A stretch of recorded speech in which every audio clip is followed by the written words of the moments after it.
I didn't like Jonathan Huckleberry, and I have never liked anything that he has ever written. He is writing the Excellent Men books now, and they are shit. And if you are buying them, I think less of you as a person. They are not Excellent Men books. They are Jonathan Huckleberry books. They are the same Jonathan Huckleberry books that he has been writing for over a decade now. I'm not sure how he got this reputation as being a huge force in the comics industry, as some reverential writer in the same vein as Adam Moores or Van Morrison or Nigel Sandman. He is someone who went around and told everyone that he was special, and people just believed him. Firstly, let us talk about the lead up to Huckleberry's Excellent Men. Marvel insisted that it was important and revolutionary and that it would be the most game-changing thing for the franchise since Van Morrison's run in 2001 or gigantic-sized Excellent Men #1 from 1975. But here is the thing, Van Morrison and gigantic-sized Excellent Men, they weren't set up as being the most innovative run on the book ever. They weren't hyped up and sold as being a complete reinvention of a franchise. They achieved those things through their own merit rather than insistence and PR. All these books, Avengers, Fantastic Four, Excellent Men, when they are written by Huckleberry, they are not the Avengers or Fantastic Four. The Avengers, they are just accessories for him to tell his little ideas through, his little ideas that barely relate to them, while offering naught beyond one-dimensional personalities for the book's title stars. Maybe he could get away with it if his ideas were good, but I don't think his ideas are good or even original. They are repetitive. He is insanely repetitive and one note with his ideas. They are trying really, really hard. They are super pretentious and everything is eager to be epic in scope. Let's look at his current Excellent Men. We have got all the classic Huckleberry tropes.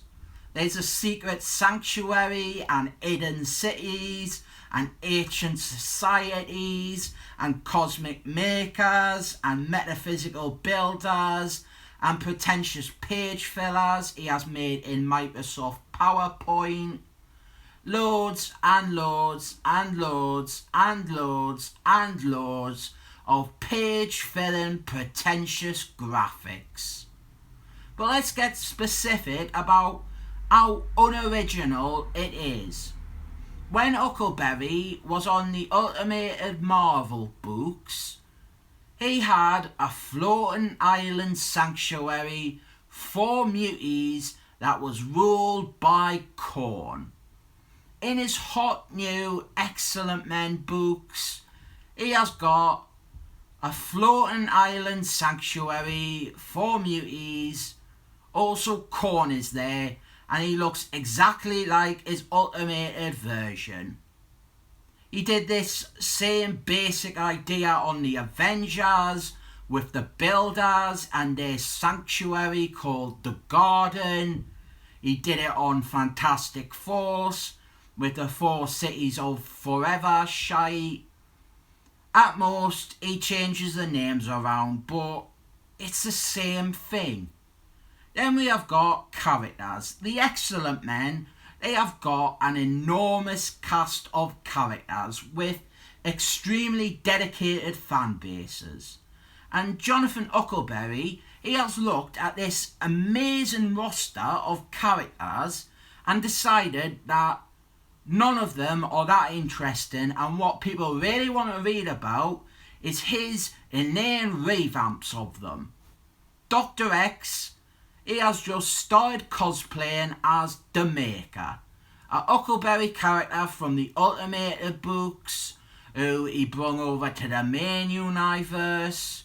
Well, now Dr. X, he is just the same basic character, even in outward design. Mr. Magnet is a zealot now. R2-D2 is there, but you would never know it was the same character if it weren't for the costume. Nimrod, he isn't just a mutie killing robot anymore. He's got to be like a machine god king and an important part of the mythos. Armageddon has gone from being one of the main Excellent Men enemies to being on the fucking team. The Steppenwolf sisters, they are there, but he is so interested in these characters that just by chance the two sisters he elects to use are also the two who have been dead for over a decade and therefore have the least defined character. Then we have things like Wolfman and the Emma Frosties, all very popular. They are flagship characters of the franchise, and they are all used on the covers to sell these books. They have now at all to do with the contents, and they barely do anything. Instead, we're focusing on all Huckleberry's characters and his ideas. In fact, Emma Frosties is on this cover and she is not in a comic at all. Then we have got the case of Cyclist, who is just back to being a segregationist Nazi, because that worked so well when all the other writers did it. No, what has happened is Huckleberry, he wrote Cyclist in Secret Wars, and back then Cyclist's status quo was that he was the mutie Hitler.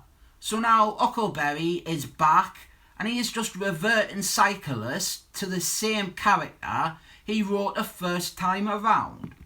Despite Marvel having spent a year or so trying to undo the damage done to Cyclist's character. Well, now Huckleberry, he just resets him to the unpopular, despised, extremist version of the character. Then there is boring Myra McDonald, and he decides to just retcon her and say that she is a mutie, and she has always been a mutie, and she has lived 10 lives, and she has total awareness of all her past lives. There is no argument to be made at all that Huckleberry didn't borrow this riff from the book that he is being accused of stealing from. It might not be a unique idea in the first place, but considering he admits he has read the book and in the past he has publicly recommended the book, there is no doubt that his takeaway from reading the book was how to toy with the idea. But more importantly, this is a stupid idea. Myra McDonald hasn't been relevant to the Excellent Men books in decades. She died, and now he's doing this whole thing about her having 10 lives and acting like he's come up with some meticulous web of backstory. But all he has done is taken this character and, again, just completely reinvented them from the ground floor up. And in the process, he has made all of Myra McDonald's past appearances stand out as oddities. Why hadn't Myra McDonald remembering her past lives ever come up once before? This is a character who was focused on quite a lot, and this never surfaced. Then there is a glaring plot hole. In the 90s, why did she play along and pretend not to be a mutie when she was infected with mutant AIDS. She wasted a lot of time in a lab trying to work out why she was the only human who was infected.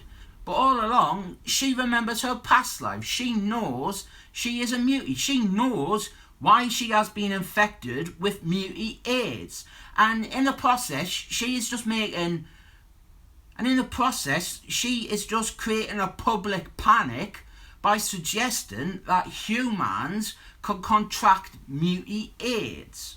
And Huckleberry, he just doesn't care anyway. This isn't an Excellent Men book. This is Huckleberry's deluded, create-her-own story in Excellent Men cosplay.